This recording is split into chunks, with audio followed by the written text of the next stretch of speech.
Hello everyone. First time நம்மளோட YouTube சேனல்ல product review பண்ண போறோம். இதுதான் அந்த ப்ராடக்ட். ஸோ இது ரயில்வேஸ்ல கிடைக்கிற தண்ணி கிடையாது. பாட்டில் என்னமோ அந்த பாட்டில் தான். ஆனால் உள்ள இருக்கிற தண்ணி பிரயாக்ராஜ்ல இருந்து மகாகும்பன்னைக்கு நான் குடிச்சிட்டு வந்த தண்ணி. ஸோ இதில் பார்த்தோம்னா கங்கை, யமுனை, சரஸ்வதி 3 நதிகளுடைய சங்கமம் தான் இந்த ஒரு தண்ணி. ஸோ இந்த தண்ணியோடைய ரிவ்யூ தான் இன்னைக்கு பார்க்க போறோம். ஸோ இதுல வந்து 3 விஷயங்களை நம்ம பார்க்க போறோம். ஃபர்ஸ்ட் திங் என்னன்னா, ஃபர்ஸ்ட் இதோடைய அப்பியரன்ஸ்.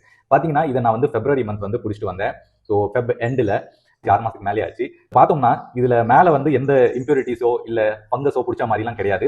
இதுல வந்து மண் இருந்துச்சு. ஸோ அது வந்து கொஞ்சம் அடியில செட்டில் ஆயிடுச்சு. அண்ட் இப்போ பார்த்தோம்னா இப்போ மேல ஃபுல்லா பியூர் தண்ணி தான் இருக்குது. அண்ட் பார்க்கறதுக்கே வந்து நீட்டா தான் இருக்குது. ஸோ இதை வந்து நம்ம இதுல போர் பண்ணி பார்த்துருவோம். So as you can see எவ்வளோ நீட் அண்ட் கிளீனாக இருக்குது. அண்ட் எந்த விதமான இம்பியூரிட்டிஸோ இல்லை ஃபங்கஸோ அந்த மாதிரிலாம் எனக்கு எதுவும் தெரியல. செகண்ட் திங், இதோடைய ஸ்மெல். இது எப்படி இருக்கு அப்படின்னு பார்ப்போம். கெட்டு போச்சா, சில டைம்ஸ் தண்ணிலாம் கெட்டு போன ஸ்மெல் வரும்ல, அது எப்படின்னு பார்ப்போம். ஸோ ஸ்மெல்லும் பார்த்தோம்னா பெருசாக எந்த ஸ்மெல்லும் வரல எனக்கு. அண்ட் நெக்ஸ்ட் வந்து டேஸ்ட்.